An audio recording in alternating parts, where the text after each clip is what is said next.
light 'em up in the ring, light 'em up, shoot, shine, do your thing, light 'em up in the ring, light 'em up, shoot, shine, do your thing, light 'em up, go dumb, go stupid, yeah, we undefeated, sucker free, we got the seats heated, let's face it, you bout to get a beat down, less talking, let's take it to the streets now, ain't gonna be no rematch, why you wanna fight, touchdown on sight, yeah, turn off the light, turn off the light, let's get it poppin', go dumb.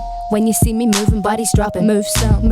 I'm about to go sick, call Earl. I'm turning up like E40, not your average girl. I'm turning up. We can rock like Rocky, make you tap it. Ghost ride the whip, look at my drip. This ain't a copy.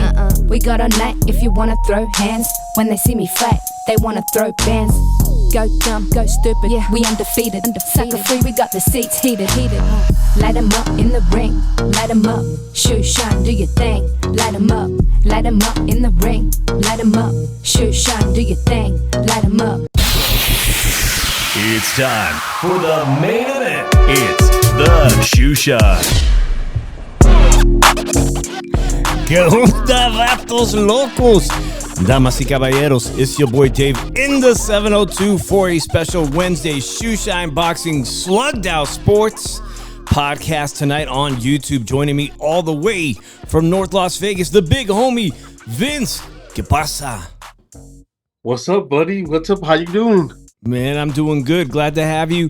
And shout out to everybody. I hope everybody had a great Memorial Day weekend. I spoke with the posse. I spoke with y'all, and I was like, man, I don't want to ask people to come on a holiday and do a show, you know, when everybody's kicking it with their family. So here we are on Wednesday. Appreciate everybody that's going to be tuning in today or in the replay. Saludos to all of y'all. Vince, I said it last week, man. We hit our goal of $100 so we can all get paid a little something. But if you guys are out there, guys, not me. No. It's a team effort here. If anybody's listening, But I'm the newbie. You guys should get it. You guys been doing it longer. Look at this. When our channel jumps off, we'll be all right. Dang, look at you. Celebrating for the Knights. I'm just saying, man. Yeah, exactly. I will celebrate a shot with all Golden Knights fan. I got my Golden Knights hat, man. $5 for a $5 super chat. I'm gonna do a $5 super shot of tequila for you guys. If you were so inclined. Drunk. Hey, you know, one thing I gotta say is, how about all those dumb fans that turn in their Golden Knight jerseys in Utah, thinking that the Knights are done? Now look at them now. They're probably, man, I messed up. I threw my stuff away. Big idiots. And you better not be at the parade. You're not welcome there. Get out of Vegas, you big dummy. I like your enthusiasm. Man, I like your positive attitude because I didn't think there was a sweep for the Colorado Avalanche, man. I didn't see that coming, man. 4 games in a row. Parade bound, baby. We're ready to win the cup. We're parade bound. I'm ready for the parade. Well, if you guys didn't know, both Vince and I, and we'll be joined by Philly Irish Drew Evil from Philadelphia later, but Vince and I both live here in Las Vegas. And even though I was at one point kind of a San Jose Sharks fan, Vince, what's incredible is the San Jose Sharks and Golden Knights, I think they both won the equal number of games, but yet the Golden Knights ended up in the playoffs and dominating in these playoffs. Jeez. What they've done in 9 seasons is just, oh my God. It's incredible. It's incredible. Look at this. Since 2017, since the team debuted, they were the fastest expansion team to win a Stanley Cup. They've how many playoffs? Let's look at this right here. I think I got a graphic of it. This is unbelievable. In the 9-season history, they've been to the Stanley Cup now 3 times. 3 times in 9 years. I think, man, if they could win this, you could start talking about this team being a legacy team. You know, like this is the decade of the Golden Knights for an expansion team. It's absolutely remarkable. Well, we only got 2 winning franchises in Vegas. That's it. Well, the other one is the Aces, right? The women's NBA team. Yeah, I'm talking about the Raiders. Come on, man. I did check on that, man. The Raiders have had one playoff appearance since the stadium has been built. Speaking of, I don't know if you knew, man, but there was some. I found out because of road closures that there was the Korean boy band group came or something this weekend at Allegiant. Oh my God. So we were on Rainbow, guys. You got Rainbow Boulevard in Las Vegas is where all these restaurants, they kind of call it, and it's not Chinatown. We have a Chinatown, but it's like an Asian food central. You got all the cuisines, not Cuban. You have Korean food, you got Japanese, Thai food, Chinese food. You got a lot of Asian ethnic foods there. We pulled up to this one spot next to like a Korean place, and I didn't put two and two together, but there was all these cars with the name of the like hashtag BTS or some. It said here. I'm like, who's putting all this on? What's going on? Is this a high school graduation? No, they were all going to the Allegiant Stadium, but eating before the concert. Selling out. Damn, that's a trip. And their merch, that's crazy. Well, we got a boy band looking guy on my team, man. One of those guys. We got June, whatever his name is, I can't say it, but Vince, I know you sent me something about it, and I will play something about that momentarily. Oh, we could play it right now because the legendary Will Clark of the San Francisco Giants, that was a great era of baseball. Oh, man. He had a lot to say about, because, baseball asked him to do that. They were doing this humping thing that was just the outfielders in the San Francisco Giants. I don't know what was up with that, but now they got a new one. And it's not any better, bro. It's not any better, the SF Giants. Let me show you guys what Will Clark had to say about this, because he's an old school baseball player. Have the luxury of doing that kind of bullshit out there. Ooh, he's mad. Chicken shit. All right? Go back, high five each other. Nice job. We won one. Now let's keep it going. Let's keep the freaking train running. But the train has been off the tracks a little bit. It certainly has. Yeah, I don't think I hated it nearly as much as you. I mean, just for the fact that... Oh, I hate it. I hate it just because it's fucking stupid. You don't do it from a losing team. You don't even... First of all... You haven't even earned the right to do it because you're fucking losing. Oh, man. Emulating some sort of... Hey, Will Clark's not holding back, guys. You guys remember that great era of baseball, the Will Clark. Hey, but what he's saying is right. They're acting like they're in first place. Like okay, we beat the Dodgers 4 times this year. Maybe you could have done one celebration dance, but not anything corny like what you guys are doing, man. But like they're acting, they have the second worst record in all of baseball right now, and things aren't getting any better with my team. And that's why I'm most excited about what's going on with the Vegas Golden Knights. Shout out to Big Spooky in the chat. That's what I'm excited about. But check this out, Vince. If my team keeps playing the way they're playing, they're on board to go 64-98, almost 100 losses. The question is, who will actually have 100 losses this season? Will it be Colorado Rockies, or will it be the San Francisco Giants? You'll have 100, you'll have 99. The Rockies are horrible. Horrible. I just got to laugh about it. And unfortunately, I thought Buster Posey, as general manager, would be doing great things, and man, it's his first time, man, ever doing it. Give him a chance, man. He'll be all right, Remember, he's a winner. Just give him a chance. It's the first time. Like, man, he has to deal with the money. He's got to travel and deal with the agents, and it's not an easy job. Give him time. Not at all, man. He's growing. I appreciate that, Vince. I'll stay a little bit hopeful, but going back to the Golden Knights right now. What are their odds of, here's the thing, I was researching it. So Montreal obviously, a shout out to all the Canadian people that might tune into our show. Montreal Canadiens versus Carolina Hurricanes. The Golden Knights are predicted to be underdogs. Excuse me. Vegas is opening as a clear -137 favorite against the Canadiens. That's great. If the Canadiens beat Hurricanes. I think they're playing tonight, so I'll check on the current score. But against the Carolina Hurricanes, they would be an underdog plus 146. And I think personally, I think the Golden Knights love being the underdog. We were the underdog the entire playoff season. Hey, good to see you, Wally Coyote. We're just ecstatic over here in Las Vegas, as most fans last night. It was windy, but man, were the fans 4-zip. 4-zip. 4-zip Hurricanes. They won. It's over. So 3-1. So 3-1. Well, it's 4-0. They won, but they're up 3-1. So they're up now 3-1 games? Yeah. So it looks like it's going to be an All-American Stanley Cup, Carolina versus most likely. I appreciate that. SoCal Darius says, congrats, guys, on the VGK. What a remarkable thing for this team that's just so new as an expansion team. So the great news, Vince, The great news, if you're an NBA fan, is that there's a lot of people that are interested, big ballers that are interested in bringing the expansion team, the Las Vegas NBA team, expansion team. Yeah.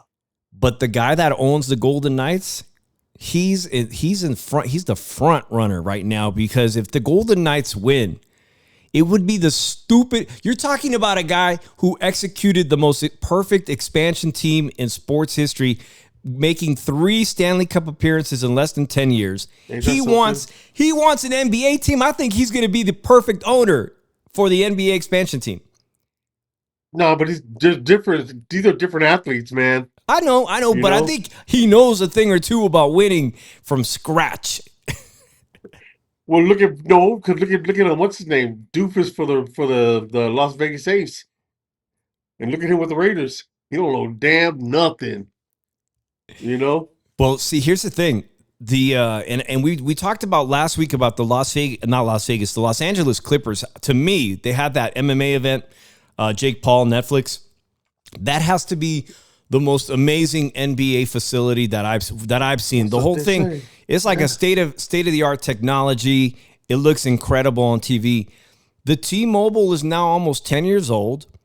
And the owner of the Las Vegas Golden Knights says, I will personally put up $300 million of my own money to make the T-Mobile even better. He will retrofit. He goes, that's crazy. You tell me what you want, and I will make that T-Mobile arena the perfect NBA and hockey. And I think, well, $300 million, you better make every seat light up, do a disco dance. You better give me if they do that, where they're going to play at? The Knights, if they do that. So that's something that I was actually thinking about the other day. I'm like, wait a minute, NBA schedule and hockey, they intersect big time, right? Yeah. But that's going to be a hell of a scheduling issue for both teams to figure it out, because they want to host both teams in the same place. Yeah, and their remodel, he's going to lose money from concerts, boxing events, in that arena for 1 year or 2 years. Who knows how long it's going to take for them to build it? Yeah, they do make a lot of money on concerts as well. So it would be ridiculously packed. I mean, the schedule for that place, and boxing events. Now, boxing in Vegas, guys, the shoe shine primarily is about boxing, the sport of boxing, fight capital of the world. But in the past year, Vince can attest, because he went to that Cinco de Mayo fight with Inoue last May. Then we had Benavidez this May. And Vince and I both went to the weigh-ins, and there had to be 3,000 people at the weigh-in. And there was from what I heard, less than 7,000 seats maybe officially sold for the David Benavidez fight at a venue that holds 18,000 people.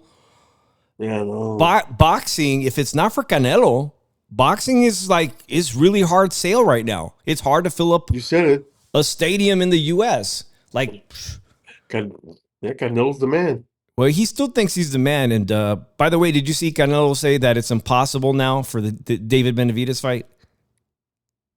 He don't need to fight him anyway. For what? He had his shot. Benavidez messed up. That's his fault. Canelo said it's impossible at this point. But I think he never had a shot. I don't think Canelo ever wanted to fight him. Nah. Hey man, well, if he would have kept that WBC belt, he would have fought him. Maybe he was he has and always has been the A side. I think until Canelo retires, which, man. So the great thing is later when Drew comes on, we're going to talk about Dimitri Bivol's comeback this weekend. He's going to fight in Russia during the Saturday afternoon. We get to see Dimitri Bivol, and maybe we'll know after I think he's going to. I predict right now he's going to win, but it's been a long layoff. It's a long layoff for Dimitri, who has beaten Canelo. And everybody would love to see a fight between David Benavidez and Dimitri Bivol. The question now is David Benavidez has one belt at light heavyweight, and Dimitri has 3 of them. Does David Benavidez have confidence that he can lose 25 pounds and come back to defend his title at light heavyweight? We're going to find out next week. Man, maybe we'll hear something. Yeah. It is, bro. The older we get, 25 pounds, losing 25 pounds is a hard task, man. I'm not even going to lie. 5 pounds. What are you talking about? Shoot, these damn young kids. Speaking of, man, yeah, I've actually, some of you guys who follow the show, You see the show's still running, right? I'm just checking on. Yeah. But last year I had this pretty scary surgery, guys. I had a tumor removed from my my bladder. Some of you guys that didn't know, well, now you know. But I ballooned up to like 220 pounds, just shy of 5'11". I haven't been happy. I haven't been happy with my weight. I have lost 5 pounds, Vince, and I'm actually thinking about adding to this channel men's health, like a men's health thing, because I know that people are interested.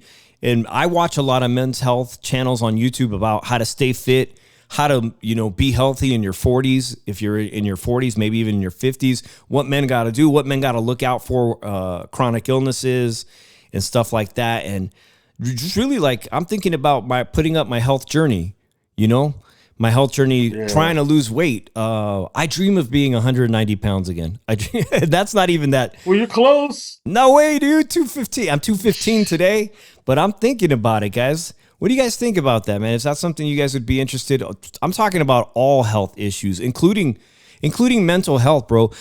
Yeah, especially mental health. Hey, dude, I saw this thing. I'm not trying to diss on Dana White, but this came out of his own mouth. Hit that like button, guys. This came out this weekend. Dana White was saying something about don't publicly talk about mental health. He was asked, he was giving an interview or something, and he was basically saying that men that talk about that they have mental health issues, depression, maybe bipolar, whatever issue, there's plenty of them, that it makes you look like a pussy, basically. It makes you look weak. He's crazy. Don't talk about it. You gotta get it out. You gotta get it off your chest. If not, look what something bad's gonna happen. Well, that's it, Vince. We both come from a generation that we kept that in, and we didn't men, especially our fathers and Latino men. Yeah, they didn't talk about feelings. Maybe they didn't even tell you their kids they love you. They it's hard for them to say I love you to the kids. That's how I grew up. I grew up the same way. You grew up like that, and a lot of people grew up like that, and it made us tough. It made us tough, but at the same time, not everybody's built the same. So if you're not built with the same capacity, and you suffer from depression and stuff like that, to tell somebody to just keep bottling it in, at some point, people are going to explode. Saludos to Linda Hernandez. Appreciate you being here and giving us your time today. I don't disagree. I don't agree with what he said, man. I think we're in he's weird. I think more than ever now, we should be supportive, including that men and women, everybody has. It's good to tell people you love them. And it doesn't make you weak back to in our say. days, it was different. Yeah, but like in our day, we had to be tough. Like we never cried. Like if we like my dad would tell me, if you don't go to school, you can't go outside and play. So shit, I went to school. Like my wife said, "Oh, you got the sniffles?" That's nothing because I'm used to going to school with the sniffles. So it's like just breathing air because I'm used to it. Like, or if I hurt myself, it's like I'm used to it. Like when I go to my doctor's appointment for my shoulder, she said, "How you feel?" I said, "It's pain, but no pain, no gain." But that's stuff I was brought up. Like my dad would say, if your arm hurts, you ain't playing baseball. Oh hell no! Like when I had asthma, I was allergic to the grass, and my dad told me, "I guess you can't play baseball no more." I said, "Bull crap." So I put that mind over matter, and I played baseball. It's like because I wanted it. So if I want it, I got to do it. Mm-hmm. But now it's different. But to me, you just got to tell everybody, "Hey, I love you." It makes it feel good. Yeah, and in the sport of boxing specifically, we've had a lot of people come and become open about their own struggles. People that are considered role models, that are in a position to be role models, like Ryan Garcia, who's been very vocal about his struggles. And you can see when a boxer's struggling that it affects his performances. He's had some really bad performances. I think even WBA champion Rolando Romero has been very vocal about some of the issues he experienced in his 20s up until now. Basically he's been open about it. A lot of people are now being brave and talking about it. And I don't think there should be any shame. That's just my opinion. Now, I think it's good because if you've been there and like, let's say it's you, but it's, oh my God, he has the same problem I have. And look at him, he's fine now. So I think it's good to come out and express yourself. Sometimes you don't even know who's going to be there to help you because somebody might come out the woodworks who's been in those shoes and say, "Hey man, come over here. I'll talk to you about it. I've been through what you went through." I've been through a lot of stuff, but not like stuff like wanting to kill yourself. But if you need my help, man, hit me up. I'm willing to listen to you, talk to you. You know, I'll tell you what you want to hear, and hopefully I could guide you the right way, or if not, I could get you somebody to get you the right way. You know. Indeed, man. Indeed. Hey, right now the internet, it's about. I've always said this channel is about boxing to start with. And Adrian Broner, he had an impressive career when he was fighting. He was a champion at 4 divisions, and now he's developed into a content creator in the past few months, become a content creator that everybody's talking about. Even people young that people that didn't even know he was a fighter are now watching him, and it just keeps. We talk about people that need help. He's jokingly asked other people for help. He was asking an athlete last week, I believe, at a comedy show, "Can you hook me up and help me?" This was Mike him Epps. Mike Epps. Yeah, just 2 years ago, he had a fight against Blair the Flair. Woo! And he was in amazing shape. Don King paid him. Blair the Flair dropped him one time, but he had a fight a couple years ago. Now he's looking like this on them kick streams, and it's every day like, damn, Vince, we both watched a lot of people who were kind of stars in the live streaming world. We saw like the struggles to keep people entertained day in and day out. They just want to see you get crazier. Your audience, and then the people who become your new audience, they want to see you. They want to see you, like they say, crash out. They want to see a train crash. They encourage you to do this, which is, I said I'll take a shot for $5, but they want to see this every night. They want to see you get shit-faced. Yeah, man. They want to see you get into fights. They want to see you get caught up in some drama. And it caught Arrested. up to Ooh, I can't believe it, man. But here it is, man. Speaking of the fact, this is one of your nephew, Amado Vargas, who was also trending this weekend. Amado's opponent, they fought at Misfits Boxing. It was a hell of a fight. Dean the Great made it very controversial, like he always does. He's, a content creator before he's a boxer, in my opinion. But last night he was arrested. Shabazz Nuruddin is his official name. Attempt with robbery, strong arm attempt, bond to be set, and this is all related to his shenanigans with Adrian Broner. They were, I think, on a boat, reportedly, a yacht, and a girl. From what I was reading, this is what I was reading. He told the girl, "You can come on the boat, but you're with me." And then she was maybe flirting with all these dudes, and a lot of dudes were hitting on this girl. And he snatched her phone, was violent about it, and he caught himself a charge. He got arrested, but who was there, Vince? Who else was there in the boxing world? One of the biggest superstars in boxing also now has an arrest warrant. Who's that? Gervonta Davis. And to me, it looked like he went out there to try to help Adrian Broner. Because whenever they showed him on the stream, they say, "Hey, get me off the stream. Take the mic off. Let's go talk." Like, he wanted to help, and look what happened trying to help him out. He got an arrest warrant out for himself. Dude, so I'm not sure if he bonded out yet, Dean the Great, but now Gervonta Tank Davis, who already has a current criminal case, and a lot of people can't wait to see him fight, get back in the ring, get back into training camp while he still can have a career, but his legal problems continue. Now he has a new arrest warrant, as you were mentioning, man. But this is, let's talk about AB real quick, because this is a clip from last night, I guess, regarding that arrest.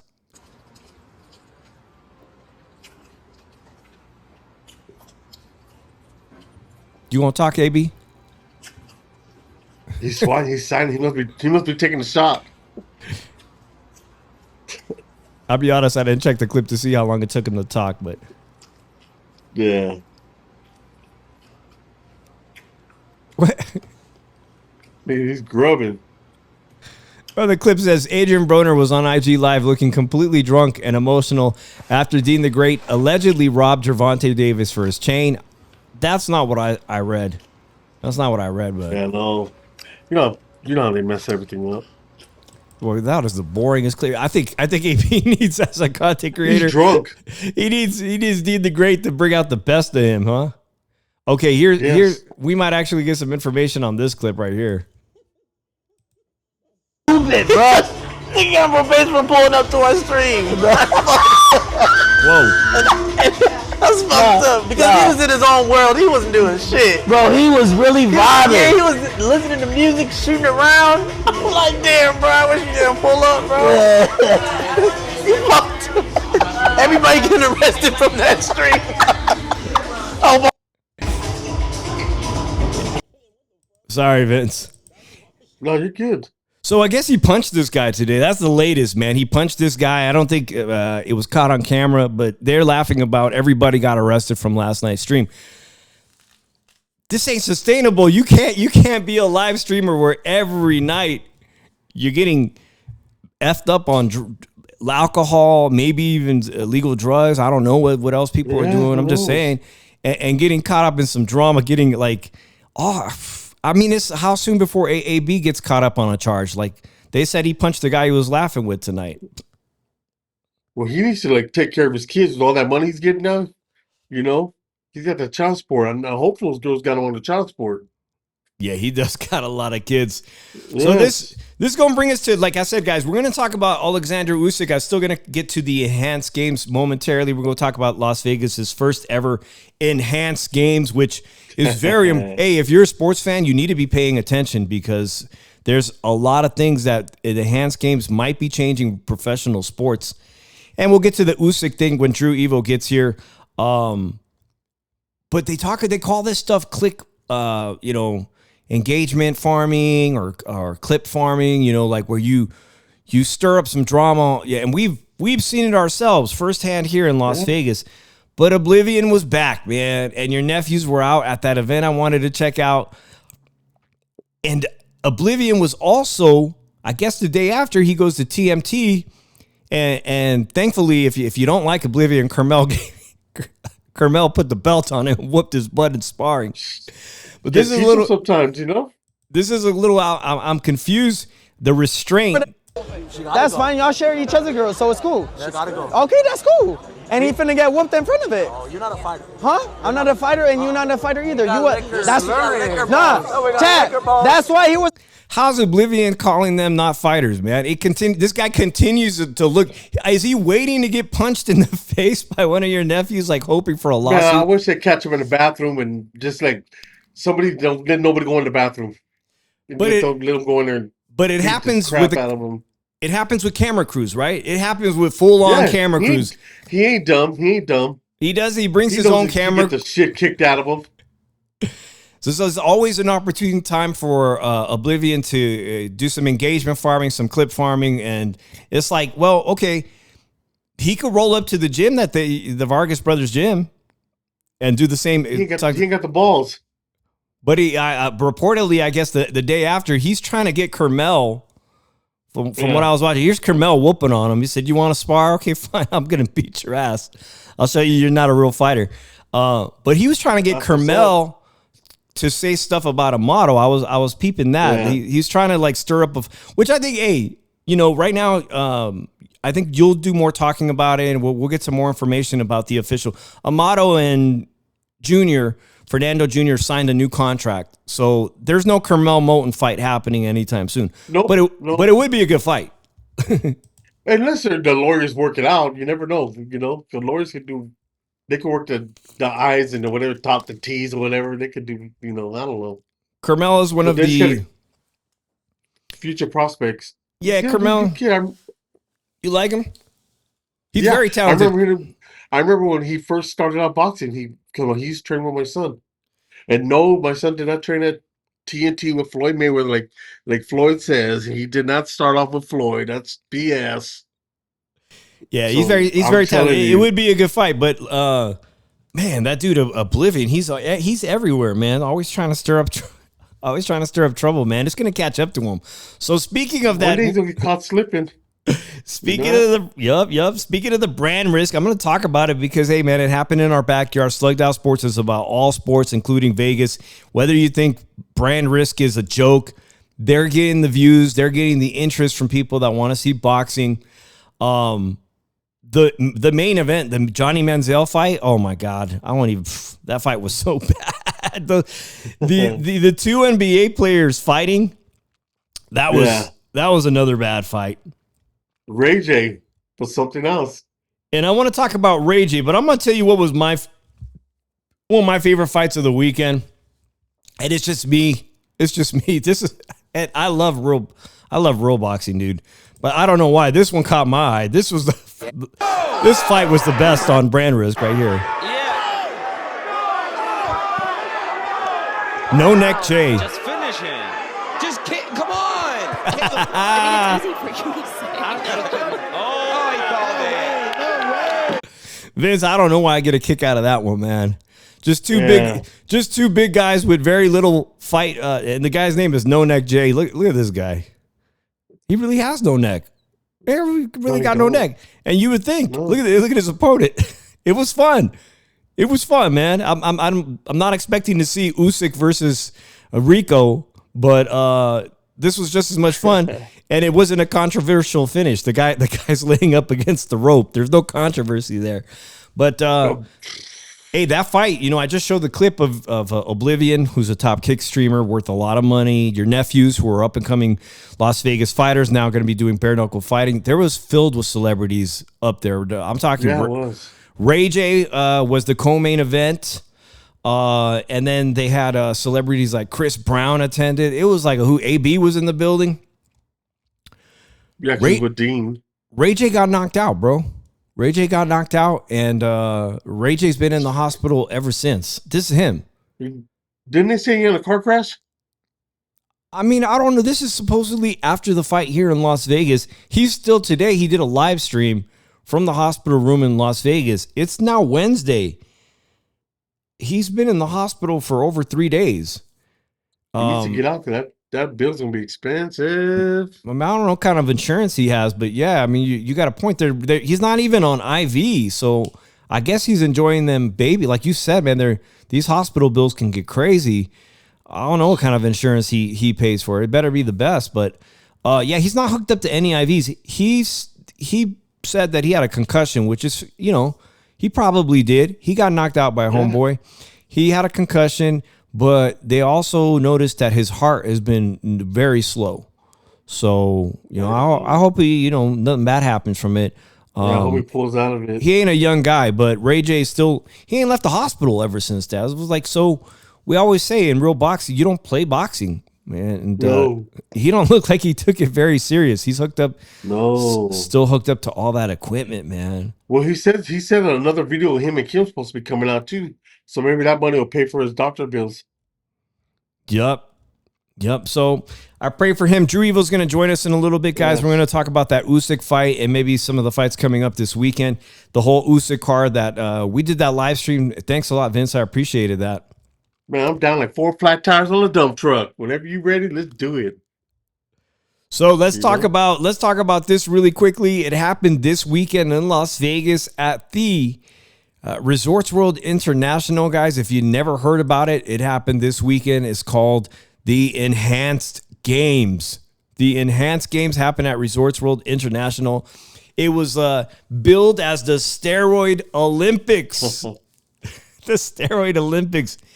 And I was fascinated by it. I have been doing a lot of research about it, trying to watch a lot of content creators. Hey, great to see Penny. She says, Ray J is like the boy who cried wolf. He is always making a show. He is. Drew's going to join us, and I'll talk about this real quick. Let me just assign Drew here. Hey, were there a lot of people at that steroid thing? Not according to... Let me add Drew here. Not according to what I read, but again, I wasn't there. Hey, Drew, had more people like that expected than boxing, like how they have. For some reason, Drew's camera is really, really small. I wonder if I can make it bigger. Drew, can you hear us? Yeah, can you hear me? Yeah, I got you now. Hey, thanks everybody tuning in. I want to tell you why this is so important to me, this Enhanced Games, because first of all, we're going to explain what the whole thing was about. All right. You have a company that's traded on the stock market. It's a public company. That means you could buy stock in this company. The stock crashed 50% today because the event was billed as a complete failure. What they were going to allow in each category, one of them was swimming, obviously, Olympic style swimming, Olympic style weightlifting, powerlifting competitions, track and field. Some of those type of games were held here at Resorts World, and they were aiming to pay people insane amounts of money, $1 million. If you could beat any of these records, guys, they beat one record and it was taken back. They said it was not official. It does not count. They broke no records and the stock crashed. The stock crashed because they're essentially trying to prove the point that all sports would be better and you would see incredible performances by every athlete out there if you just allowed them to be on performance-enhancing drugs. Performing specific lists, guys. I'm going to be very specific about this, and we're going to talk about how it affected the great era of baseball because we went through the steroid era of baseball, right? And why it was a failure. So I'll tell you guys what drugs they were allowed to use. Testosterone and testosterone esters used by 91% of the people who competed this weekend, okay? HCG, a hormone drug, was used by 5%. Okay, now peptides. GLP-1 drugs, you've heard of GLP-1. Ozempic, guys, those are peptides. Human growth hormone, IGF-1, insulin. A bodybuilder just died this weekend. He was 22 years old of using insulin. Yeah, you heard about that Brazilian guy? Yes. Approved peptides. Some of these are used for repair, like sermorelin, CJC1295, ipamorelin. Those are all kind of growth hormones, and I don't see anything wrong with those, but those are illegal. Drew, they were allowing Adderall and amphetamine salts. They were used by 62%. What is an amphetamine salt, bro? Is that like a smelling? They used to do where you would smell that right before a round in boxing and then just be jacked up. But Adderall, dude, that's legal speed. Adderall is like legal speed for kids and adults. All right, also that they allowed estrogen receptor modulators, anastrozole, which is an aromatase inhibitor to cut out your estrogen. And this is one that back in the day, Sugar Shane Mosley, you remember the boxing scandal that he was involved in with Balco founder, who he's no longer with us. Rest in peace, Victor Conti, out of respect. Victor Conti was the first one to tell everybody, yo, they're using EPO in boxing. EPO, erythropoietin. If I forgot to say. Boxers, there were some boxers that got away using it. And Victor Conti was the first one to tell him, dude, if you microdose EPO, you will get a second wind in your fights, your 12-round fights, like you wouldn't believe, man. You just come back in that 6th, 7th, second half of that fight, like, let's go. Because it would open up everything, blood oxygen, and endurance. It was primarily used for endurance. It was a big drug used in boxing. And last but not least, this is the one where anyone into fitness and bodybuilding might have heard of these drugs. Nandrolone, Deca, Winstrol, Stanozolol, Anadrol. Some of these, I think Alicia Baumgartner got busted on one of those. Those are anabolic agents and stories. So that's the long list, guys. You could use any of these drugs. And guess what, dude? This swimmer right here, this guy was a former Olympic swimmer, I believe. He got this yoked, and he performed slower than ever. Slower than ever. So that's how the 2026 games went. The one guy from Las Vegas that won swimming was clean because they said, hey, you want to compete in this? Show us that you can compete at this level, whether you want to do the drugs or not, the testosterone and we'll let you compete. Wile E. Coyote Great says EPO is performed widely in elite cycling, which who's the great cyclist that was the Olympic cyclist who eventually got caught and they had to take his records away? Armstrong, or no, was that last name? Yeah, Armstrong. So listen, there are two arguments coming out of the enhanced games this week. Okay, there's two arguments now that they failed to break any world records. They failed to make their point, in my opinion. The point is that if you allow athletes across the sports world to use these drugs, that the fans are going to get performances that they've never seen before. So I'll ask you, because we talk about boxing, but we also, all of us here remember the great baseball steroid era. Would certain sports benefit from allowing And with other sports like MMA and boxing, would it be absolutely a disaster? So, Vince, I'll start with you. The steroid baseball era. I know you went through it and you loved it, man. Hell yeah, I loved it. Would Chicks Major love League the long ball? Would Major League Baseball be better for it today if they just said the hell with it? Sure, But use to me, it. But to me, it's a hand-eye coordination. You know that? If Yeah. you're big, it don't mean you can hit the ball like out of the stadium. You know. And to me, I think some of it's good. Like if you're like a pitcher and you're an owner, you spend $100 million on them, give them that shot on that arm to heal them up. You know, to get them back out to get your money's worth. You know, instead of him just sitting on the bench like that third baseman for the Angels. Mm-hmm. He sat on the bench for a long time and got paid. That sucks. Like all your money went to him and he ain't doing nothing.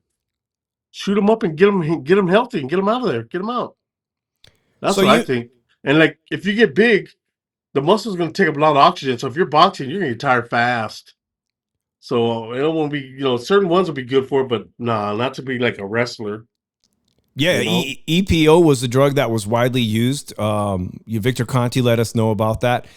And in boxing, I'm agree with you 100%. The guys that are all muscle, they don't perform as well as Tyson Fury. He's not all muscular.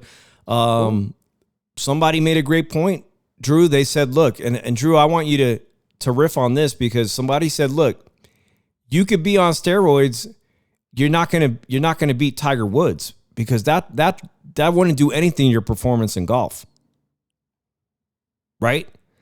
Drew, do you remember that Jose Canseco had a twin? Jose Canseco's a twin, but his brother didn't make major league. His brother's career in Major League Baseball. Now these are guys that are DNA identical DNA, and his brother didn't have the accolades and career in baseball, even though they were both baseball players. So I don't know, man. Tell me your opinion. Do you think it would benefit certain sports and in other sports it would actually not be beneficial?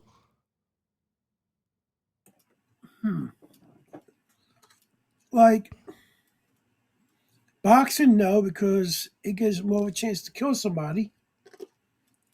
Depends on what one you're on, right?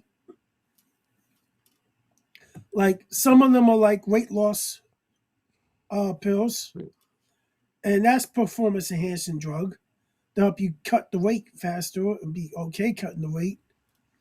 And like the Ryan Garcia fight, that did nothing for strength and everything. That did nothing to bulk him up or to give him more strength. Like that just didn't do shit for him, but help him cut the weight.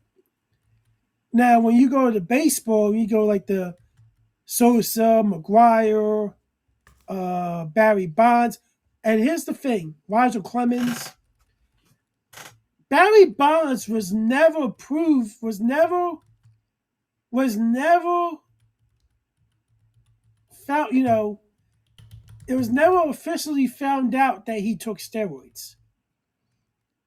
That's true. Like, and everything. And he still was not voted into the Hall of Fame because of that.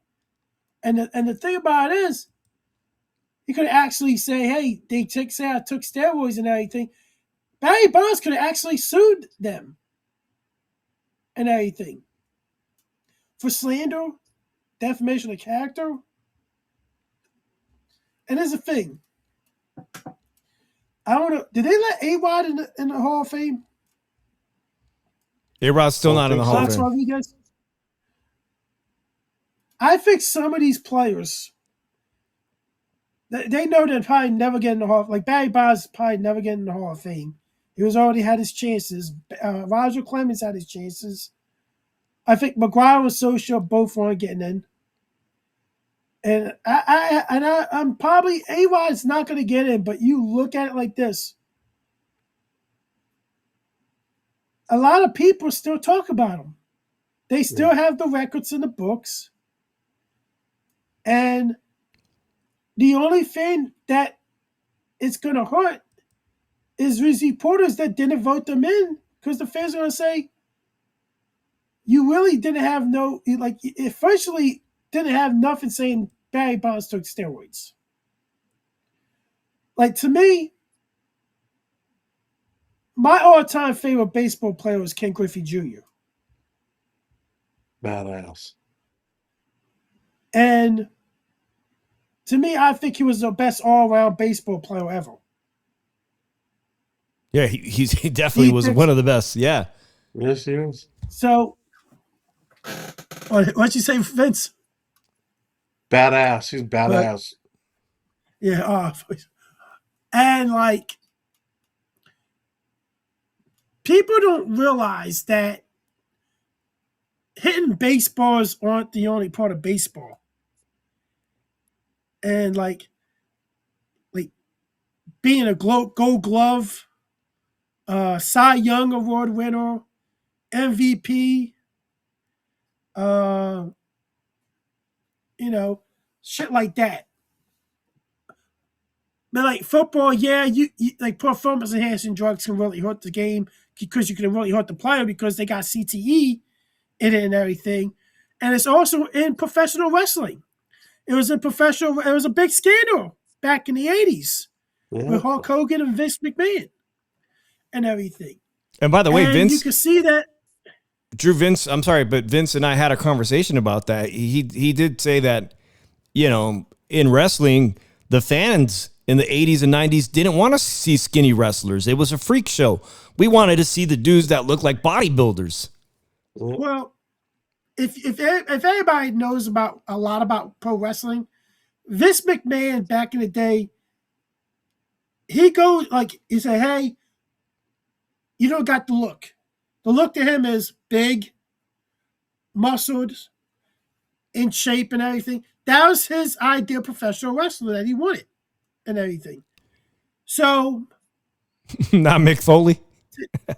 He eventually walked up and everything, and it became the storyline use and everything, ring psychology and promo and everything. And then as it progressed, he came into more of like fantasy characters. Yeah. Base like a trash truck driver or plumber as a fucking gimmick and a clown. But they claim to have wellness policies, and they have family drug testing. And MMA, you don't know how good their policy is, because it's probably the same policy as WWE because they're owned by the same people, TKO.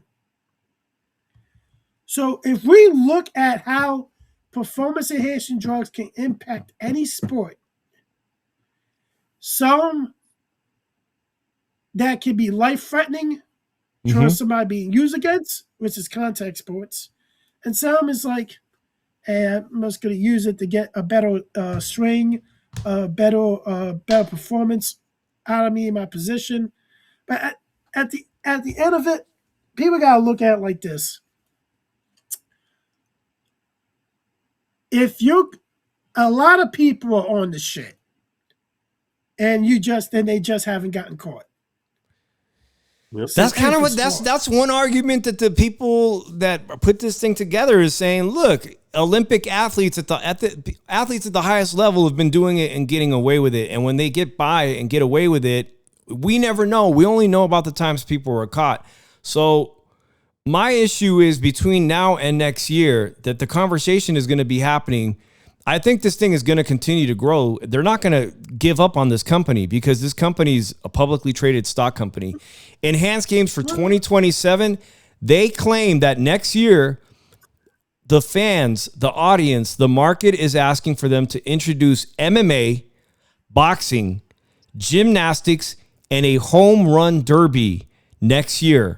I'm going to be honest with you. 2 of these I think are going to be appearing next year, and that's going to be gymnastics, obviously, and a home run derby, which I don't know who from Major League Baseball it'd have to be somebody who's not a pro Major League Baseball player because the contracts with Major League Baseball would absolutely forbid you from going on a cycle. These athletes went on a drug cycle with a physician for 9 weeks only, and this is what they said. essentially they're saying the reason why none of the world records were broken was because we only toyed around with these performance-enhancing drugs for 9 weeks. We saw what Ryan Garcia, who he got busted with a tiny little bit amount of Osterine. Not really in my it's a banned substance. It's on the PED list for VADA and WADA, but it doesn't. So it supports your muscle. It supports you keeping most of your muscle while not deteriorating when you do weight loss. So Ryan could keep his strength, and he was really strong in that Devin Haney fight. But it doesn't make you stronger. You still have to be strong. It maintains your muscle you already have. There are certain drugs that are going to help you in certain sports. Like Wiley, shout out to Wiley. He talked about EPO being a major drug in cycling, in the cycling world. It's going to be some that help you. And other drugs. Huh? What's that? Lance Armstrong won 7 straight Tour of France titles, and he was on the shit. But listen, home run derby, being strong. I mean, we get it. Canseco admitted to using anabolic steroids, and he was crushing balls. But him, Barry Bonds, who never got caught, some of the other ones like Mark McGuire, who was in Jose, these guys had insane hand-eye coordination, incredible ball-seeing skills. They could read curveballs, change-ups. These aren't things that any drug, I don't care. You could take every drug on that list that they said they allowed, and not any of them are going to make you a Major League Baseball hitter against Ohtani. You're just going to get an edge on strength for baseball. But Ryan Garcia, a couple years back when he fought Oscar Duarte, he said in an interview, he goes, you know what would be pretty cool if I could start a boxing league where you could take whatever you wanted. He said that. Ryan Garcia says, that would be pretty cool to see boxing with no limits.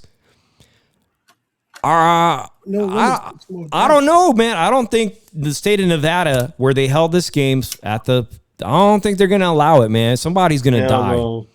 Yeah. Because their heart's going to blow up. Yeah, one thing is the testosterone, guys who are on testosterone, it does make you a stronger fighter, more aggressive. You can get too muscular and ruin it. You know what I'm saying? Or you might become so strong that you knock out a guy unconscious and put him in a hospital with a brain bleed or potentially kill him. I don't think it's a good idea for boxing or MMA. Well, I used to work with a guy. Look at Ray J. He got beat up by a super hot fire and he's in the hospital. Today, he's still in the hospital. Well, I used to work with a guy. This was like years ago. When he first, I met him, like when I first day I met him, and everything, they told me to train him and everything. This is like when I was in my 20s. And this dude was like, kind of had a gut, out of shape a little bit. Walked in, I said, what's up? A month later, he's all built like a bodybuilder. He was taking steroids. And like he was getting like all and everything. So someone asked him, yo, how the fuck you get like that? And then he told people, and I overheard him, I take steroids. And I'm like, why the fuck would you do that? He's like, be your body. The bad thing about it is he developed a coke problem, taking coke. Damn. He started taking cocaine too. And the thing about it is the way the steroid, it made him rage. It made him like go off easily. He had a short fuse and everything. And like the easiest thing could piss him off. And it just got worse as he kept on going at it. And he didn't give a fuck and everything. And he wound up getting arrested and everything because he got put over. Found out he was under the influence and everything. Found out he was coked out. So lost a lot of shit that night, he said. Indeed, man. Shout out to 1993 Cobra. Wile E. Coyote put in a little specific fact. He said EPO is increasing red blood cell count via IV. You draw the blood out and then re-administer it closer to competition. I know from the Netflix documentary on Victor Conti that's probably still available. Victor Conti was involved in the doping scandals in track and field and boxing, and then reformed his life. He did a sentence and whatnot, but he talked about EPO being one of his favorites that would give boxers incredible endurance in the later second half. And a lot of the people he worked with were obviously champions either at whatever sport they were in. So anyways, guys, that's the enhanced games. We'll have to wait until 2027. Y'all could invite me. I would love to cover the event next year and see what you guys add to it. They claim it's going to be bigger and better because they've already announced this prize, guys. They're willing to pay $10 million to the guy that beats Usain Bolt's 9.58 100-meter world record. $10 million is up for grabs next year if you could outrun that. Oh, man. Don't that kid speed run pretty fast? Yeah, but he is fast. I mean, they track him like NFL 4.5 type, speed. He's not Olympic pedigree at all or international. But Vince, you want to talk about content creation, man. If that kid's speed did all the drugs on that list, and he went to Dubai. They were training the athletes who wanted to participate in the enhanced program for 9 weeks. 9 weeks in Dubai on all these roids in a training camp. The whole list. I'm telling you, man, you want to talk about views. Speed competing in the enhanced games in 2027 to see if he could beat the Usain. I mean, man, he better thank you right now. Hey, Speed's watching with all 15 people right now. Speed, the guy with millions of people watching him. Vince just gave you the idea of a lifetime, bro. I love it. I love it, man. Hey, let's talk a little bit now that the whole gang is here, guys. I appreciate you guys. Let's talk a little about this crossover fight because it was an amazing cinematic spectacle in front of the pyramids in Giza, Glory in Giza, another event by Turki Al-Sheikh, Ring Magazine, where they took the world's best heavyweight kickboxer, hadn't lost in 10 years, against the undisputed cruiserweight, undisputed two-time heavyweight champion of the world, Alexander Usyk, in a fight where even I predicted I don't think the kickboxer would make it out of the fight. Well, I guess I was right. But while we were watching it, Vince, I was rooting for the kickboxer. I'm like, damn, I haven't seen Usyk look like shit like this. I mean, maybe this might be the worst performance I've ever seen Usyk. And of course, I was rooting for the underdog. I'm like, let's make some history. Let's make history tonight. And then we get what happened in the championship rounds and the 10th rounds. That what was working for Rico started getting sloppy. And Usyk was catching his second wind. Usyk, obviously, tremendous Olympic pedigree, Olympic boxing amateur pedigree, amazing, professional boxing experience. It was the championship rounds, and Usyk was going to turn this biatch around. Excuse my language. Yeah. But one thing I didn't notice, Vince, was two things. I didn't know about the open scoring. Drew, did you know there was open scoring? So, guys, you don't know what open scoring is? They were letting the teams know what the three judges' scorecards were up every round or whatnot. So people knew they had the benefit of the doubt knowing, hey, who's up.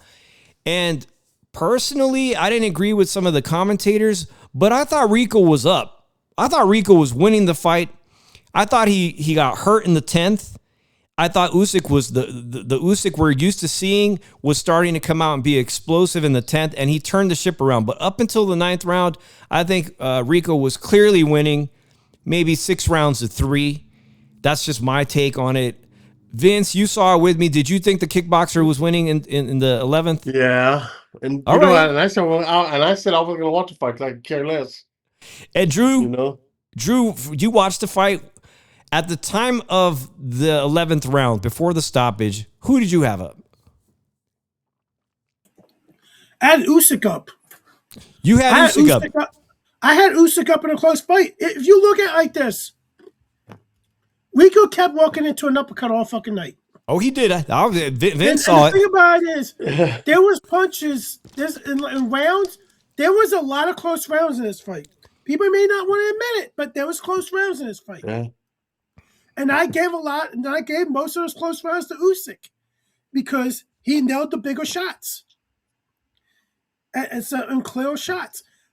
the pressure that Rico was doing was tremendous, but at the same time, you're not going to your strengths. You're fighting small to the smaller man. Instead of boxing like this and maintaining a reach advantage and keep him at a distance that works for you, you decide to stay there the whole fight and leave yourself open a lot to get hit. I had Usyk up 96-94 at the time of the stoppage. Well, I'm going to say that is controversial. And I thought he won some of the close rounds. Okay, now 2 of the judges had it a straight up draw. What I remember during the live stream, Vince, is that I told Vince, look, if Usyk wins 10, 11, 12, they're going to give it to Usyk if it goes the distance. If it goes the distance. And it was just 1 round away from going the distance.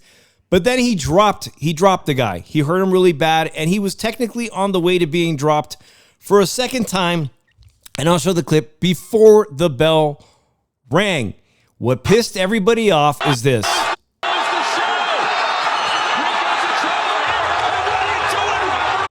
Take a look at the screen, and what you're going to see that's always in boxing is what you're going to notice what you don't see. Okay, don't mind the shoe shine boxing. There is no clock. There's no clock. The fans weren't being told how much time was left on the clock. The referee, he even failed to listen for the 10-second bell. The referee should have known this guy's not out on his feet. You let him go to, and not just me, everybody from Steve Kim, Mario Lopez, Teddy Atlas. Yes, terrible job by the ref stopping the fight after the bell. Also horrible TV production for not showing us a clock. He says Usyk would have stopped him in the 12th round, though. Okay, I think pretty much everybody here could agree that in the 12th round, it was going to be a tough hill battle for this guy who was rocked to not get stopped. But maybe because of his experience in kickboxing, maybe he would have survived.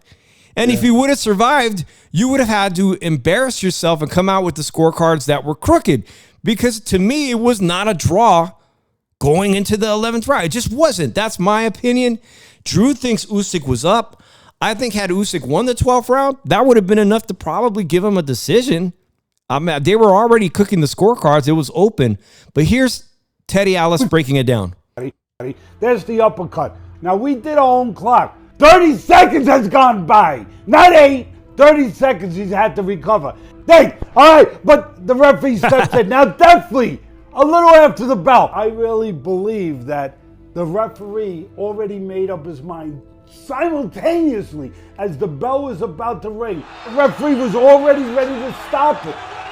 The referee had no business stopping this championship level fight that millions of people around the world were watching. That should have been left up to the doctor to come over. The doctor's job is to come over in between rounds, do a test, and say, hey, man, this guy's completely out of it. I can't let him fight. He don't even know how many fingers I got up. Do I got 1 or 2?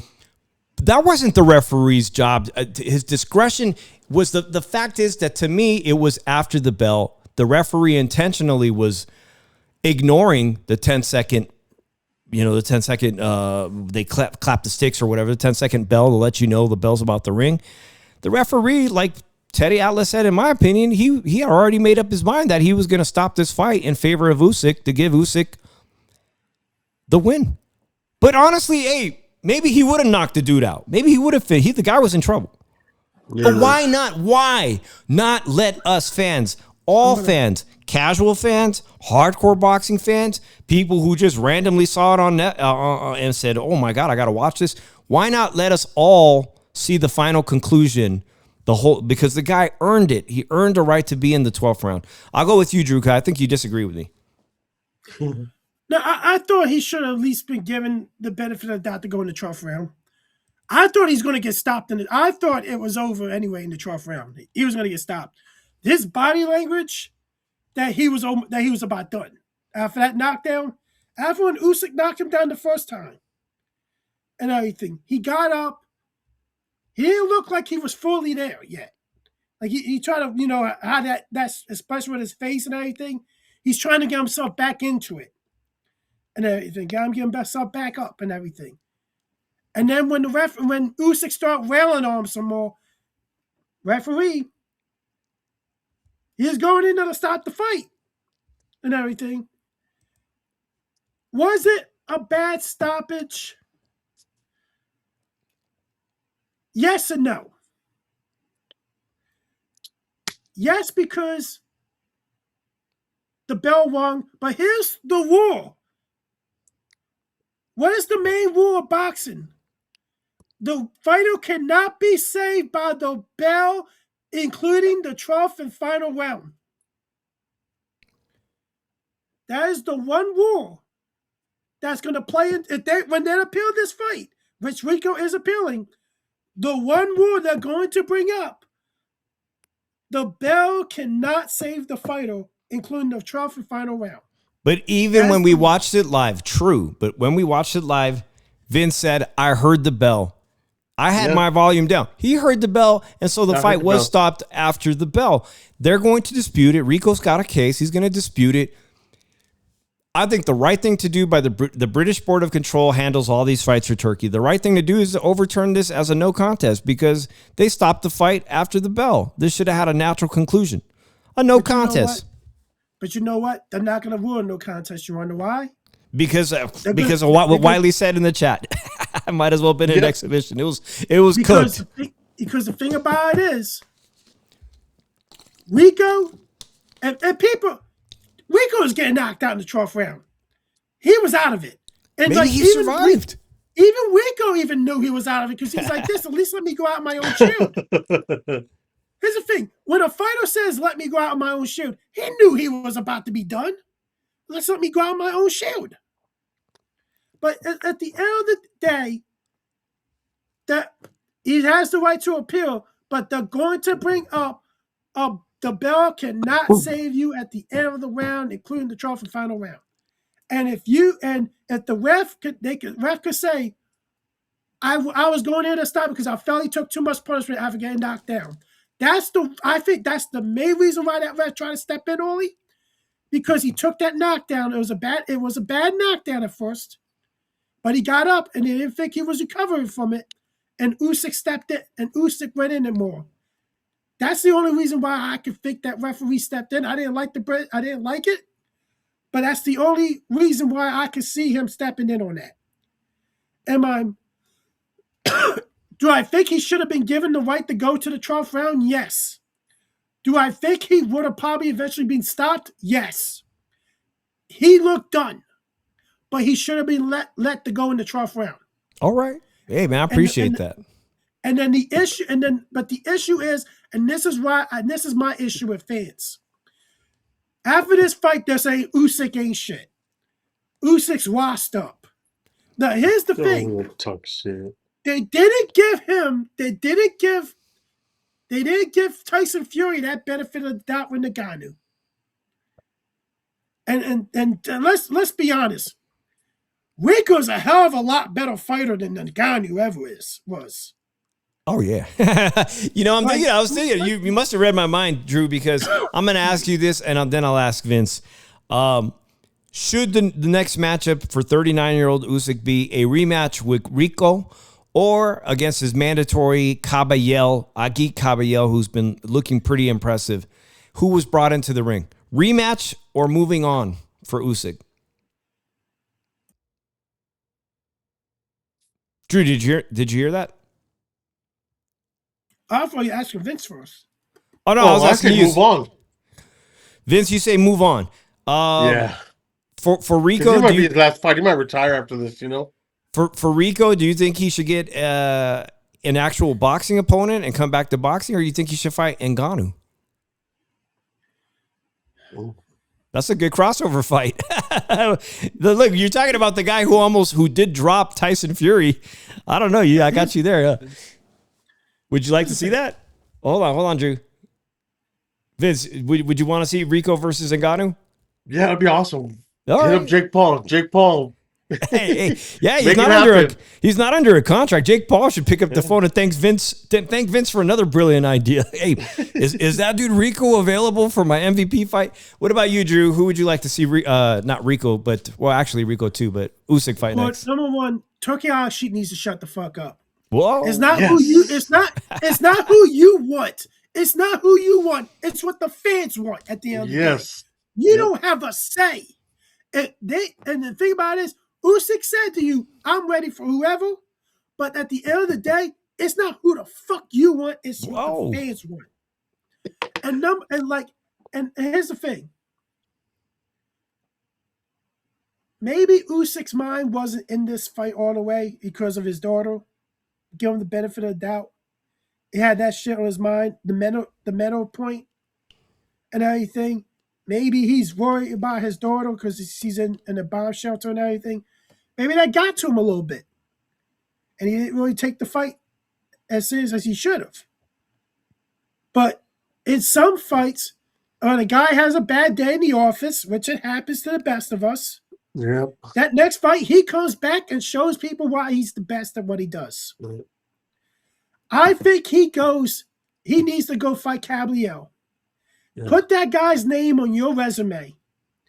Beat him. And I don't think he should give Rico. I don't think a rematch with Rico should happen. Well, he's almost 40 years old. He doesn't have to honor it. He doesn't have to honor it. And Turkey should not. Why should he spend his last fight, his last professional fight, fighting someone that's not even ranked in the top 15 of any? He should be ranked by everybody now in the top 15. Yeah, he should. He should. Because I tell you this right now, I think he beats almost over half the people in the top 15 Rico. Well, I'll tell you who I think he might. Let's talk about the elephant in the room. This Saturday afternoon, it was a very hard day for fans. If Richard Torres Jr. has any fans, I know he's a very likable kid, Olympic silver medalist, but something happened to him that I thought was practically inevitable for a multitude of records, man. Listen, Richard Torres Jr. has been knocked out brutally in the amateurs against very big heavyweights. Jalalov, who was the gold medalist, knocked him out brutally, unconscious practically. He's been knocked out by big guys before. He's been training with Bomac, which you would think like Bomac would be the perfect trainer because everybody Bomac trains is off the chain good. But he came in and he made such a bad choice early on in this fight against Frank Sanchez. You have some skin in the game. Your friend was in the corner of Frank Sanchez, right, Vince? Yeah. Yep. One of your old friends. I saw him in the corner, and I couldn't believe I blinked my eye, and the fight was over. I thought that Richard Torres was going to win this. Go ahead, Drew. Dave, I need you to tell me, because I've been saying this all along. I need you to go in front of Vince and tell me, Drew, you was right all along. You was right about Richard Torres all along. Come on, Dave. You can say in front you can speak up for all the people. Speak up for all the people and say, Drew, you was right about Richard Torres all along. Defensively, look, man, Richard Torres I can't believe he got that far as an amateur with the defense that he displayed on Saturday night. It was like some rookie. He left himself in a position to get knocked out. That aggressiveness is not going to beat every opponent because he's undersized for the division. And I always thought, right? I talked about it with you too, Drew. I agreed with you. Coming out of the Olympics, I said this dude is going to make a cruiserweight champion like that. He's in the size realm where like 6'2", 6'3".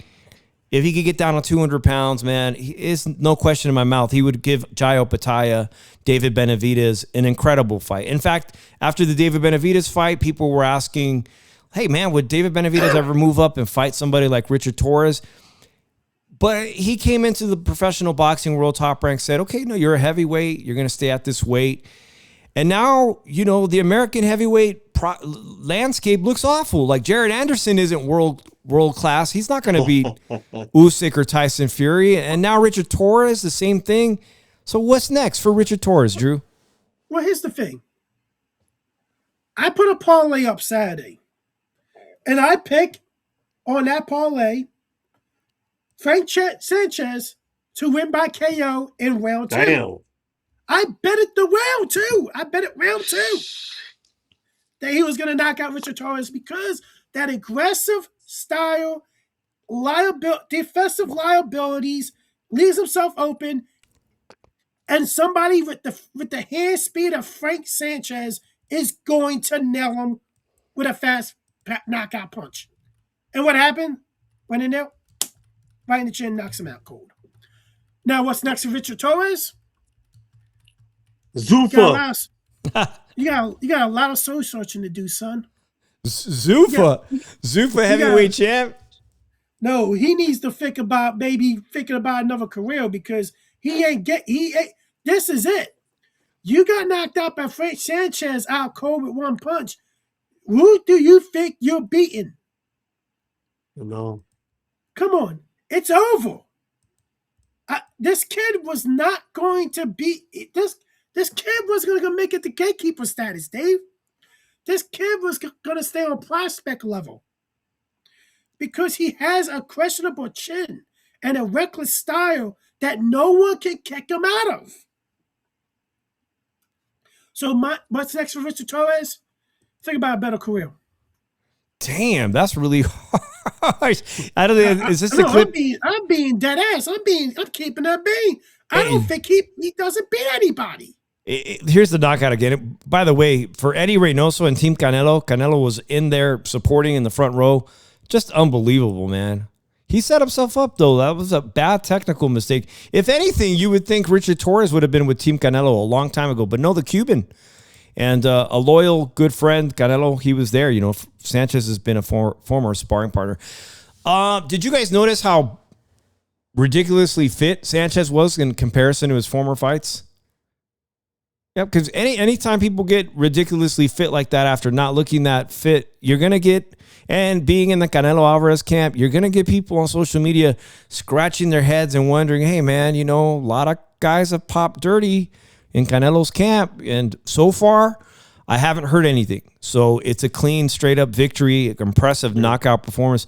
For Frank Sanchez, true, I mean, put him in against anybody at this point. He's looking top 5 in that heavyweight division to me right now. Well, if you looked at that footage, I just saw it, and you see how Reynoso was in the corner with him, animated, he was telling him, Torres puts his head down all the time when he punches.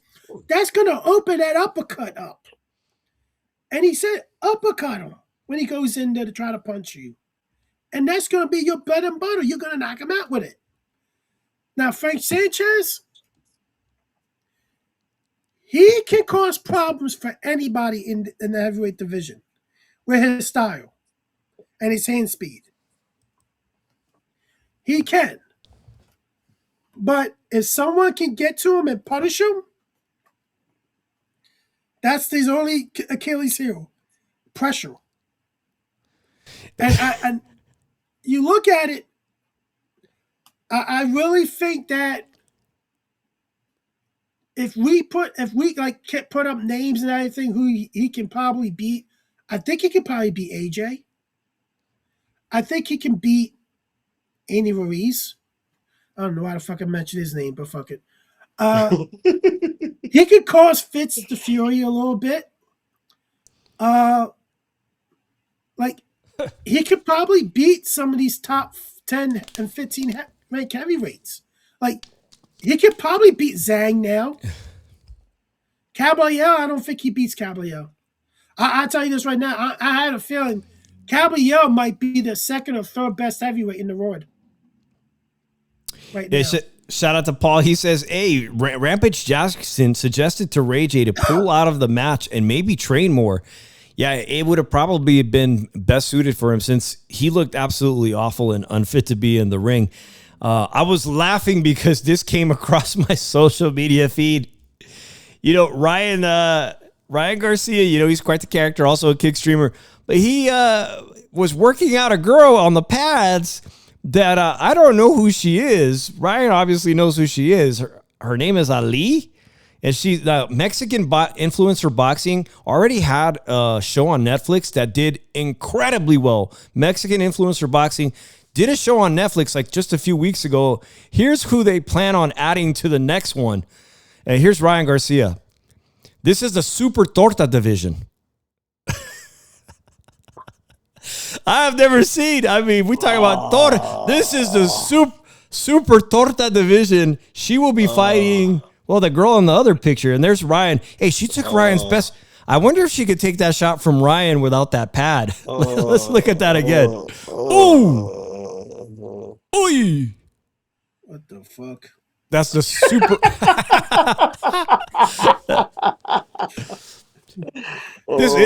That's nasty, dude. What about No Neck Jay? Did you guys? That's a man, baby. Did you see that No Neck Jay? That was another. Oh man, that cracked me up. I'm sorry, guys. That was hilarious. Yo, that's a fucking man. That's a man. No, dude, that's a Latina, bro. There's plenty of women's. Oh, speaking of, we're gonna talk. We'll talk about Jake Paul does have a women's boxing card. That would be sweet. Hey, what if she's so good that she ends up getting picked up by MVP with that amazing roster of women boxers that she becomes a heavyweight? What about that, man? The ring card girl. She'll be the next ring card girl for Turkey. What if Ryan Garcia was so impressed that he hires her for the next camp to take body shots? That would be something, man. Well, Ryan ain't got no fight anyways right now. He's just old mouth. He got no fight. Hey, so real quick, I want to the Jack Catterall fight on the same card, guys. Jack Catterall. They were calling him Jack Catterall. Catterall. I didn't know it was Catterall. Jack Catterall. He won very impressive against a guy that, for some reason, Rolly Romero wouldn't sign up to fight him. They were mandating that Giyasov be as mandatory, and Rolly was like, who is that dude? Well, that dude got his ass whooped by Jack Catterall in a very impressive performance by Jack Catterall. Jack Catterall is now the welterweight WBA regular champion. He has 180 days to sign a contract to fight Rolly. If Rolly does not agree to fight him in 6 months, 180 days, then they're going to take Rolly's title away and just give it to Jack Catterall. What do you think, Vince? You think he's going to sign up to fight? I mean, Jack Catterall's a respectable name, especially in the UK, man. The guy can sell a lot of tickets in the UK. It depends on what Rolly's going to get the money, because Rolly's supposed to be the A-side fighter. And if everybody else could do it, why can't he do it? That's what sucks. They don't strip the other fighters for doing it. You know what I mean? And when he was supposed to fight Devin don't want to sign a contract. And Ryan don't put his name in his mouth, so, Yep. Drew, you think he signs up the fight? Rolly Romero takes that fight with Jack Catterall? And is it a dangerous fight for Rolly? It's a dangerous fight. It doesn't... I think Rolly... I don't know. I think Rolly, the way that he fought Ryan Garcia, this might be a better version of Rolly. A more technical version of Rolly, defensively, and everything. This could be a dangerous fight, but this could also be a fight that really, this could be the name other than Ryan Garcia that he needs on his resume.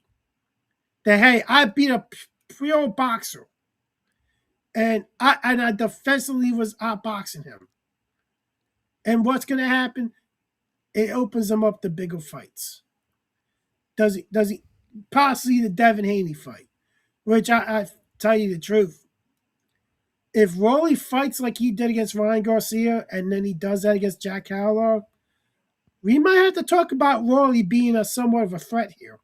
All right. Well, Vince knows I'm firsthand. I'm agreeing with. He knows firsthand that Rolly is a heavy puncher, and Jack Catterall, he's a slick boxer. But I mean, anybody can get caught, including we've seen people get caught by Rolly. I look forward to that fight, to hearing that fight gets made. Shout out to Dr. Umar Johnson in the chat. We talked about the enhanced games before we go. This is a video that came across. This is what people thought the enhanced games were going to look like this weekend. Gets ready. Well, that's a new record. Jacked up of the USA gets ready. Well, that's a new record. Well, that didn't happen. That clearly was a fair. Sounds like the fucking Waiting Rainbow song. That's it. That's the. Hey, by the way, so this... Yeah, go ahead, Vince. Did you hear about 50 Cent making the news? Nah, what for? He said 50 Cent faces criticism from saying men who date transsexual women are gay. What is your opinion about that? What? What kind of question is that for a sports show? I know, but 50 Cent, I don't know, that just popped up. I'm like, nah, man. Who is he's talking about somebody in the entertainment world, whether it's Eddie Murphy or whoever. I know he's probably alluding to somebody else that I just can't pick up on. He's talking about that guy? And then Josh Jacobs got released. Didn't he beat up his girl? Yep, What? big dummy. Hold on. He got released. Hold on. Josh Jacobs from Green Bay just got released? Yeah. For what? Being domestic violence. Oh, yeah, that's right. That is the guy. Yeah, those are some serious charges, man. They don't want nothing to do with that. Another athlete acting news, dumb. Everybody. What's that? Can we cannot say Eddie Murphy's name on here. We're trying not to get sued, Dave. No, I know who wants to get sued. You're telling me to start with the F-bombs and everything, and you're mentioning niggas about... Oh, just shit. God damn it, Dave. Hey, it's fight week for the ladies on ESPN. I think this card is going to be, it's Saturday from El Paso, Texas. Why am I interested in this? Well, obviously Amanda Serrano is interesting to watch. She's one of the women's goats of all time. Holly Holm, 40-some. I don't even know how old Holly Holm is, but look, they're running it back against Han, the former world champion. Holm took her belt. Holly Holm is looking so good for a woman in her approaching her mid-40s that I can only think if she wins this fight, they know what the fight is for Holly Holm. And that's against Ronda Rousey, who she beat Ronda Rousey, I don't know, 15, 20 years ago. Well, Ronda says she's done. I believe her. But would it be in the cage? Because Lord knows Ronda Rousey's never competed in pro boxing. So I'm not interested in that. Put her in the cage and I don't know, I guess maybe Ronda chokes her out. Maybe this time she doesn't get knocked out. What'll be a good fight? Holly Holm versus Amanda Serrano. Yeah, that would be a good fight. How far apart they in weight? I think that Amanda can make her weight. Take note, boxing promoters and internet celebrities. This show right here is just giving you 3 mind-boggling ideas today in one 90-minute show. Yeah, and God bless pay-per-view. God bless you all for that. We didn't even charge you. We didn't charge you a single penny. I fucking blessed. We blessed you already. Now where's the super chats? Vince, you asked me a very controversial question. You asked me that question by. Hold on, you asked me a question. 50 Cent said the men that date transvestites are gay. I will not comment on that. I've never dated a transsexual. But I will comment that I'm going to comment on this. Hell no. I'm going to comment on this, though. This is gay. This is gay. That is.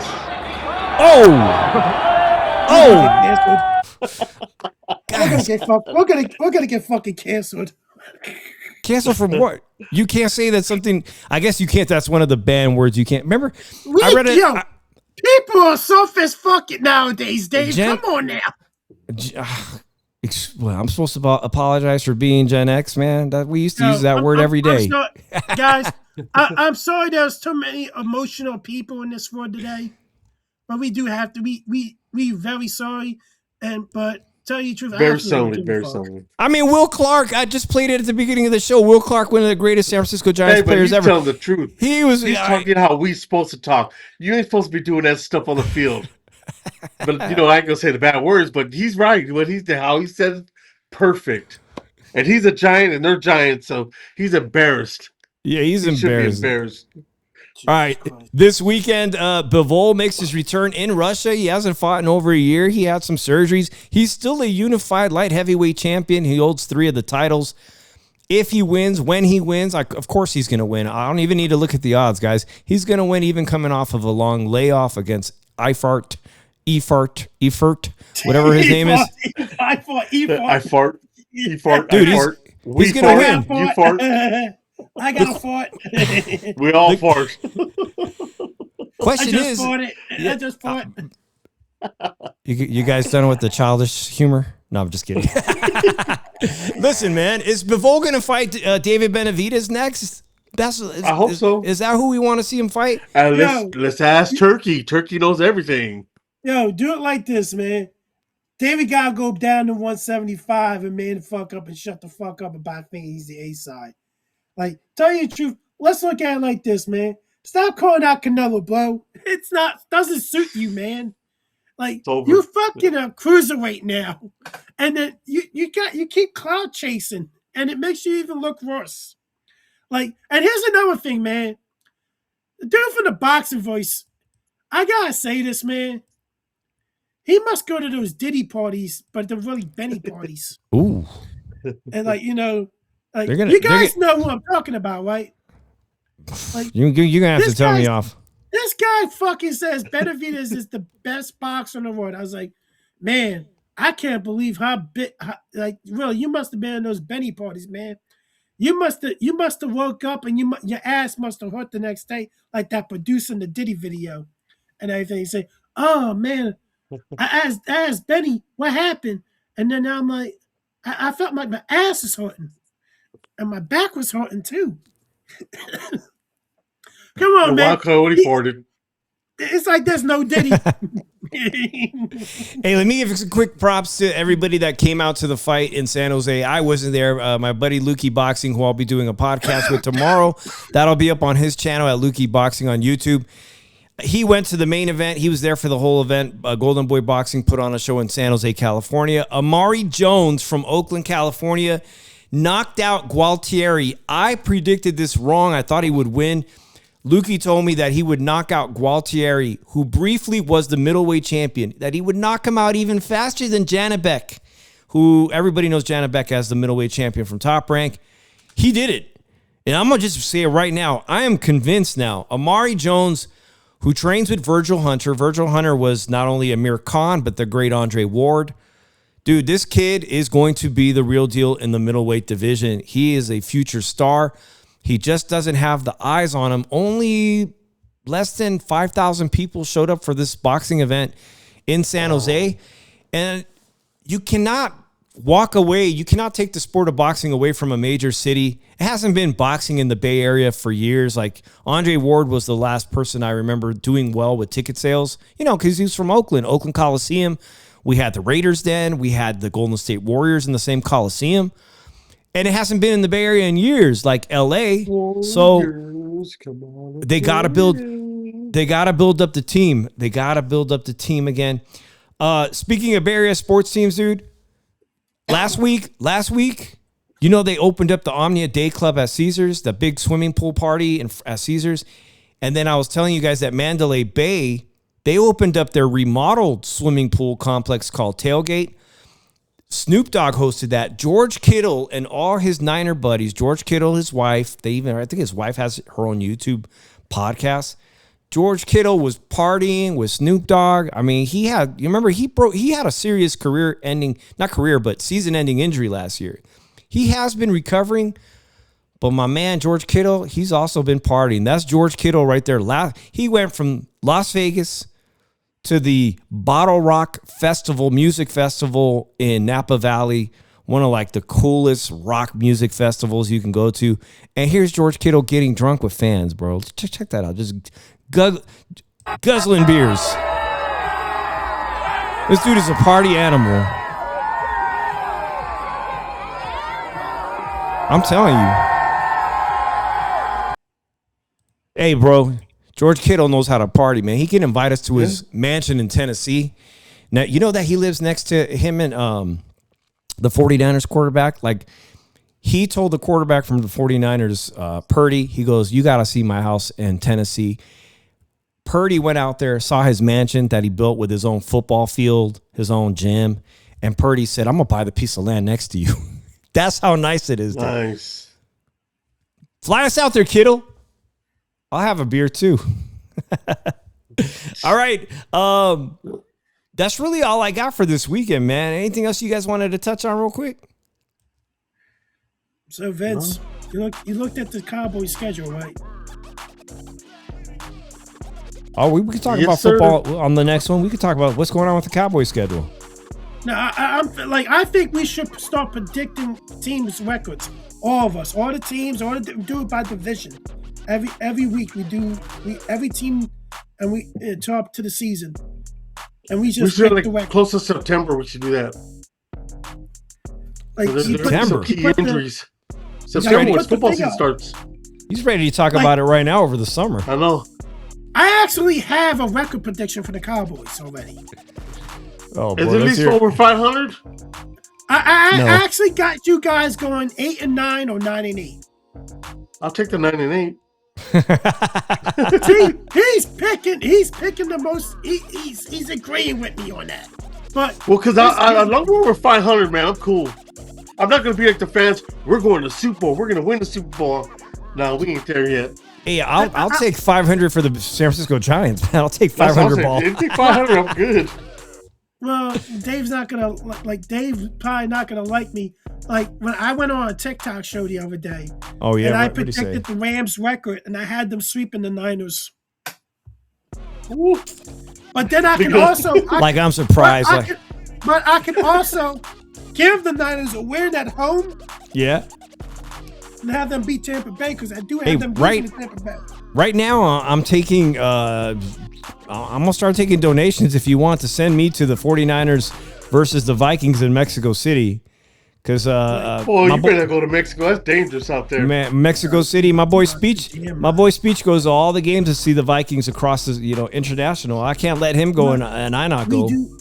But you know what? I do have to say something. Welcome back to Triddle X Vic Glazer, you con artist son of a bitch that steals drink vouchers of Golden Boy events just to give them to his wife. And they gotta follow Rick. No, I tell you the truth. Rick's gonna report me because I got photos of fucking around with Rick, funny photos, and he might be pissed off if I say, "Welcome back, fat ass." You're gonna get banned for sure. You're gonna get banned for sure. Got the sub with the Jarretts of Subway, and he's out the pants like this. I think he's doing this for like 10. But like shots fired. Now, I'm Vince. You ever see this guy on Twitter, man?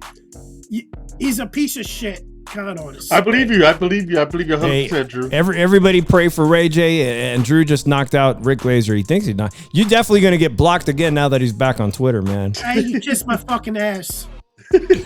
That's all we got tonight, guys. I appreciate it. We'll be back. Like I said, I got a show tomorrow on Lukey Boxing, and I'm going to try to squeeze in another show or some more content this week by Friday. Dave in the 702 Man Cave, Vince, and Drew, we out. Peace. Peace.